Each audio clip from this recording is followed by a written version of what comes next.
ओम नमो भगवते वासुदेवाय. नमस्कार मंडळी. तर आज आहे कामदा एकादशी. तर मी तुम्हाला कामदा एकादशीची व्रतकथा सांगणार आहे. ही कथा ऐकल्यामुळे आपल्या आयुष्यातील दुःख, दारिद्र्य, गरिबी दूर होते. त्याचसोबत भगवान विष्णूंचा आपल्याला आशीर्वाद प्राप्त होतो. त्यामुळे व्हिडिओ स्किप न करता शेवटपर्यंत जरूर बघा. चॅनलमध्ये नवीन असाल तर चॅनल लाईक करा आणि सबस्क्राईब देखील करा. तसेच कमेंटमध्ये ओम नमो भगवते वासुदेवाय लिहायला विसरू नका. चैत्र महिन्यातील शुक्ल पक्षातील कामदा एकादशी व्रताची कथा अत्यंत पौराणिक आहे. हे हिंदू नववर्ष म्हणजे संवत्सराची ही पहिली एकादशी आहे, ज्याविषयी भगवान श्रीकृष्ण म्हणतात, हे राजन, हे एकादशीचे व्रत समस्त पापांचे हरण करणारे आहे.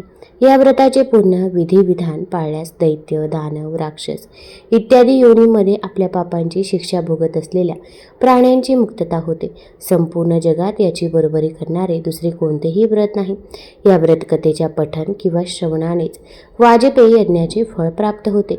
जितके पुण्य कन्यादान, हजारो वर्षांची तपश्चर्या आणि सुवर्णदानाने मिळते, त्यापेक्षा अधिक पुण्य केवळ कामदा एकादशीचे व्रत केल्याने आणि कथा ऐकल्याने मिळते.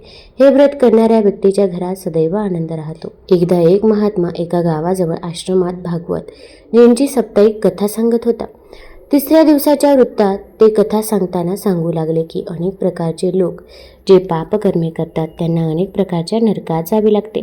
नरकाच्या अग्नीत जळावे लागते. पण एक उपाय आहे ज्याद्वारे नरकात जाण्यापासून वाचता येते. जर कोणी एकदा खऱ्या अंतःकरणाने राधाराणीचे नाव पुकारले तर त्याचा नरकातून उद्धार होईल. तिथेच एक भक्त होता जो दररोज सत्संग ऐकायला येत असे. सत्संग संपल्यानंतर तो महात्म्यांच्या चरणांशी येऊन जोराजोरात रडू लागला. महात्मा म्हणाले, अरे शेठ, का रडतोस? तुझे मन उदास का आहे? शेठजी रडत म्हणू लागले, हे भगवान, तुमच्या कृपेने मला सर्व काही मिळाले, पण माझ्या मनाला एक मोठी चिंता सतावत आहे. महात्मा म्हणाले, सांगा, कोणती चिंता आहे? शेठजी म्हणाले, आज आपण भागवत कथेत नरकांचे वर्णन केले आणि सांगितले की जीवांना पापामुळे नरकाची प्राप्ती होते, पण त्यातून वाचण्याचा मार्गही सांगितला. प्रभू, मी रोज सत्संग ऐकतो. मला विश्वास आहे की तुमच्या आणि भगवंताच्या कृपेने माझा उद्धार होईलच. पण माझा एक धाकटा भाऊ आहे ज्याचे वय 50 वर्ष आहे. तो ना सत्संगात जातो, ना परमात्म्यावर विश्वास ठेवतो आणि ना प्रभूचे नाव घेतो. मग त्याचा उद्धार कसा होईल? मी त्याला खूप समजवण्याचा प्रयत्न करतो की नरकातून सुटायचे असेल तर देवाचे नाव घे, पण तो म्हणतो की असं केल्याने काही होत नाही. मी जितका आस्तिक आहे तो तितकाच कट्टर नास्तिक आहे. तेव्हा महात्मा म्हणाले, हे भक्त, तू काळजी का करतोस? एक दिवस तुझ्या भावाचाही उद्धार होईल. शेठजी रडत म्हणाले, महाराज, त्याचा उद्धार कधी होईल? आपणच त्याचा उद्धार करू शकता. कृपा करून आमच्या घरी या आणि एकदा तरी त्याच्या मुखातून श्री राधा नाव वदवून घ्या. शेठजींची विनंती ऐकून महात्मा म्हणाले, ठीक आहे, उद्या सत्संग संपल्यावर मी तुझ्या घरी येईल. दुसऱ्या दिवशी महात्मा शेठजींच्या घरी पोहोचले. शेठजींनी त्यांचे स्वागत केले आणि भावाला बोलवले, पण भाऊ आतूनच ओरडला, मला कोण्या महात्म्याला भेटायचं नाही ना देवाला भेटण्याची इच्छा आहे. तुम्हीच त्यांची सेवा करा, त्यांचे पोट भरा. हे ऐकून शेठजी रडू लागले. महात्मा पलंगावरून उठले आणि सरळ भावाच्या खोलीत गेले. त्याच्या खांद्यावर हात ठेवून विचारले, सांग, आजवर किती कमवले? महात्म्यांना जवळ पाहून तो ओरडला, तुमचा हात माझ्या खांद्यावरून काढा. मी देवाला मानत नाही. तुम्ही माझ्याजवळ का आलात? महात्मा म्हणाले, मी माझे काम करायला आलो आहे. महात्म्यांचे काम असते उद्धार करणे आणि आज तुझ्या उद्धाराचे काम मला मिळाले आहे. तो म्हणाला, तुम्ही कोणाचाही उद्धार करा, पण माझा नाही करू शकत. मी काहीच करणार नाही. महात्मा हसून म्हणाले, एकदा राधे राधे म्हण. तो म्हणाला, मी म्हणणार नाही. महात्म्यांनी पुन्हा विचारले. त्याने पुन्हा नकार दिला. तिसऱ्यांदा विचारल्यावर तो जोराने म्हणाला, सांगितले ना, मी म्हणणार नाही. तेव्हा महात्म्यांनी शेठजींना सांगितले की आता ही जबाबदारी माझी आहे. तुम्ही सर्वजण बाहेर जाऊन बसा. मी बोलवल्याशिवाय कोणालाही आत येऊ देऊ नका. आता खोलीत फक्त महात्मा आणि तो भाऊ होता. महात्म्यांनी पुन्हा प्रेमाने विचारले, पण तो ऐके नाही. शेवटी महात्म्यांनी लीला केली.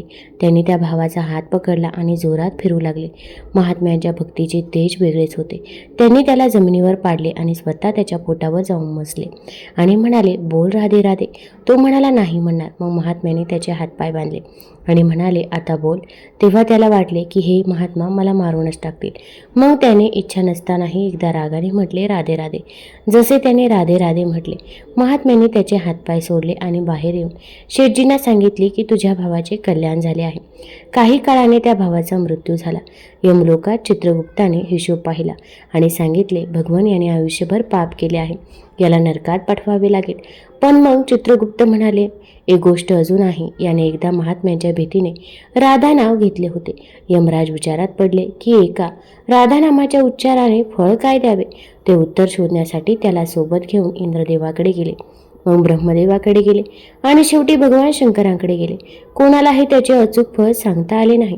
शेवटी सर्वजण त्याला घेऊन भगवान श्रीकृष्णांच्या गोलोक धामात पोहोचले. तिथे श्रीकृष्ण आणि राधाराणी विराजमान होते. सर्व देवांनी प्रार्थना केली, प्रभू, या माणसाने एकदा राधा नाव घेतले होते, त्याचे फळ काय? तेव्हा राधाराणी हसून म्हणाले, हे भगवान, हे लोक अजूनही राधा नामाचे महत्त्व समजू शकले नाही.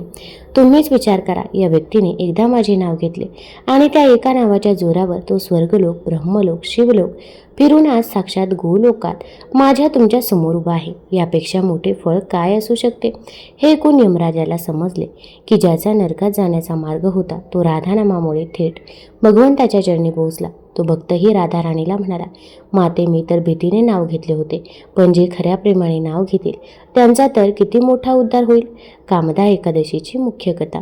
आता ऐकूया एकादशीची कथा. ही कथा ऐकल्याशिवाय व्रत पूर्ण होत नाही. पापमोचनी एकादशीची कथा ऐकल्यावर महाराज युधिष्ठिर यांनी म्हणाले, हे माधव, चैत्र शुक्ल एकादशीचे नाव काय आहे आणि तिचे महत्त्व काय, कृपया सांगा. भगवान श्रीकृष्ण म्हणाले, राजन, हीच कथा महाराज दिलीप यांनी गुरु वसिष्ठांना विचारले होते. चैत्र शुक्ल एकादशीचे नाव कामदा एकादशी आहे. हे व्रत केल्याने मनुष्य अनेक पापांतून मुक्त होतो. ही एकादशी अत्यंत पुण्य देणारी आणि अपत्य देणारी आहे. प्राचीन काळी भोगीपूर नावाचे एक सुंदर नगर होते. तिथे सुवर्ण महाल होते आणि पुंडरीक नावाचा नागराजा राज्य करत होता. तिथे गंधर्व, किन्नर आणि अप्सरा राहत असत. तिथे ललिता नावाची एक अप्सरा आणि तिच्या पती ललित नावाचा गंधर्व राहत होता. दोघांचे एकमेकांवरती खूप प्रेम होते.